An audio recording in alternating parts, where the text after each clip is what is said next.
Bienvenue sur Ali Brahimia TV, la première chaîne francophone de la Faïda Tijaniya, au cœur de la spiritualité et de l'actualité mondiale. Dans cette vidéo, nous plongeons dans une réflexion profonde sur le rôle de la tariqa dans la sociologie contemporaine, à travers la perspective éclairante de Seydina Oumar Diédhiou, juriste écrivain, auteur du livre « La position parfaite des pièces du puzzle ». Dans un monde où les idéologies extrêmes semblent ébranler les fondements de nos sociétés traditionnelles, la spiritualité de la Faïda offre une voie précieuse pour réconcilier la foi et la rationalité. À travers l'allégorie de la cité de deux dieux de Saint-Augustin, Seydina Oumar, l'écrivain talibé Baye, nous invite à explorer comment la tariqa peut devenir un levier d'harmonie sociale et de résilience face aux défis modernes. Nous examinerons ensemble comment la pratique spirituelle transcende les simples rituels pour devenir une force de transformation, tant sur le plan individuel que collectif, en favorisant un sentiment d'appartenance et de paix. Abonnez et activez la clochette des notifications pour ne pas rater aucune de nos prochaines vidéos. Tariqa dans la sociologie. L'opportunité de la spiritualité de la Faïda réside dans la pratique des philosophies spéculatives et la rationalisation du spirituel par l'exploitation des recherches scientifiques. Il s'agit d'énoncer la rationalité de la vérité, de sorte qu'il ne soit point besoin de recourir à l'épouvante du miracle pour attirer à la foi. Mission du soufi. Un concept clé à explorer est l'allégorie de la cité de Dieu de Saint-Augustin. La Cité de Dieu est un ouvrage écrit par saint Augustin entre 413 et 427 de l'Antiquité chrétienne. À une époque où l'Empire romain déclinait sous l'impérium des Goths dirigé par le roi Alaric, les païens attribuaient cette désolation à la religion chrétienne. Saint Augustin, animé d'un zèle ardent, prit la plume pour défendre la chrétienté face à ces blasphèmes et corriger de telles erreurs. Aujourd'hui, nous vivons à une époque où un certain vent d'idéologies qualifiées de fondamentalistes semble ébranler les fondements de sociétés traditionnelles qui ont instauré la stabilité et la paix au cours de décennies d'échanges, de solidarité et de culture de tolérance. La menace persiste et se rapproche, car dans l'Afrique traditionnelle, les frontières ne sont pas des barrières, mais des symboles de la proximité des peuples. Ihsan, la cité de Dieu. La cité des hommes. La tariqa dans la sociologie du Sénégal. La nation sénégalaise s'est construite autour du sentiment du sacré.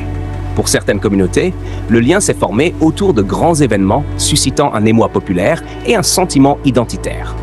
Cette dynamique représente une tendance naturelle et psychologique qui pousse les individus à s'associer lorsqu'ils traversent ensemble une épreuve.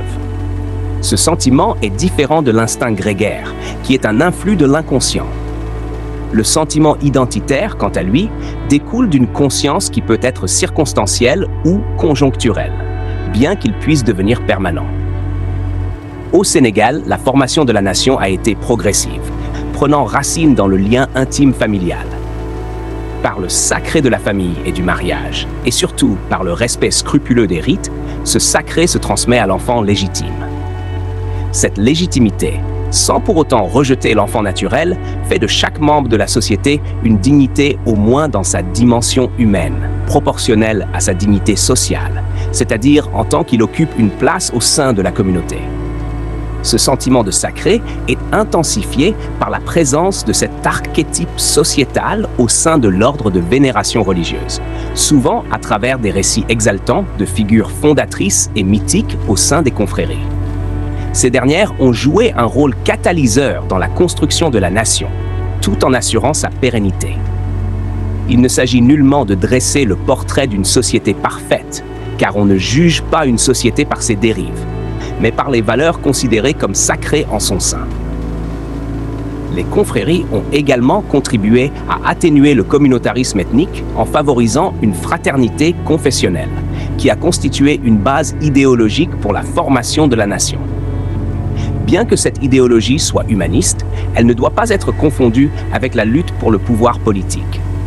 Elle se consacre aux vertus traditionnelles africaines d'éducation, de civilité, d'obéissance et de préservation de la dignité.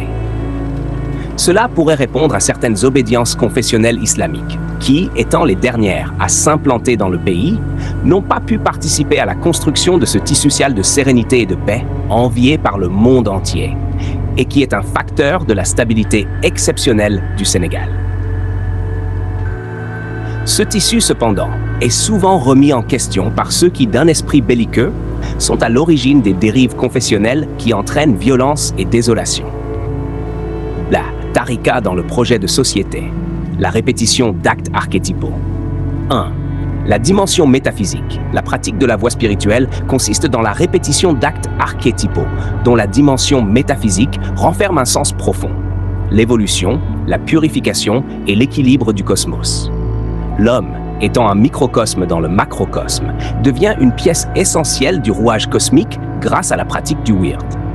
2. La dimension sociale. A. L'élévation. La répétition d'actes archétypaux permet l'intériorisation de vertus à travers des actes symboliques d'essence bienfaisante et de civilité. En effet, Issané est un terme arabe signifiant perfection, excellence ou embellissement. Il représente la troisième dimension de la religion islamique: Islam, Iman et Ihsan.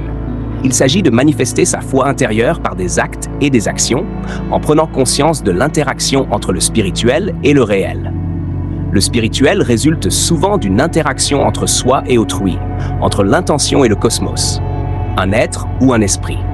Une telle conscience du spirituel mène à la bienfaisance. Le musi, ou bienfaisant, établit des relations harmonieuses avec autrui et par conséquent avec toute la société. Cette conscience spirituelle, qui se rapporte à la symbolique que l'intention imprime aux actes, fait que la correction touche davantage au sens de l'acte qu'au geste lui-même. C'est pourquoi l'apprentissage de cette connaissance ésotérique se fait auprès du cheikh, une personne ayant atteint les plus hauts niveaux d'exploration, de contemplation et d'expérimentation des essences. Ainsi, lorsque tous les membres de la société deviennent des musi, la paix s'établit au sein du groupe. La répression des instincts. La répétition d'actes archétypaux permet de refouler la nature primordiale brute pour laisser s'exprimer une nature réfléchie et raffinée. Puisque la raison est également une nature, c'est d'ailleurs ce qui distingue l'homme de la nature animale. En effet, la personnalité ou le caractère constitue une nature, celle-ci relevant du psychique, à travers laquelle les différentes essences de l'esprit se révèlent. En d'autres termes, c'est par la répression des instincts et l'assimilation des vertus à travers la répétition d'actes archétypaux que l'on peut insérer une seconde nature par l'habitude, tout en réprimant la nature primordiale, c'est-à-dire l'ego. Signé Seydina Oumar Diédhiou, juriste écrivain, auteur La position parfaite des pièces du puzzle. En résumé, ce texte de Seydina Oumar Diédhiou nous rappelle l'importance cruciale de la tarika dans la construction d'une société saine et équilibrée. En nous incitant à embrasser une spiritualité éclairée, il nous offre des outils précieux pour naviguer dans un monde complexe où le dialogue entre foi et raison est plus que jamais nécessaire. La répétition des actes archétypaux comme moyen d'élever notre conscience collective et de promouvoir des valeurs de bienfaisance nous encourage à devenir des musi, des bienfaisants au service de notre société. Ainsi, la tarika ne se limite pas à un cadre spirituel, mais s'étend à une véritable vision de société, où chaque individu a un rôle à jouer pour garantir la paix et la stabilité. Nous vous invitons à méditer sur ces enseignements et à les intégrer dans votre vie quotidienne. Merci de nous avoir rejoints pour cette exploration et n'oubliez pas de vous abonner à Al Ibrahimia TV pour d'autres réflexions enrichissantes sur la spiritualité et l'actualité du monde. À très bientôt.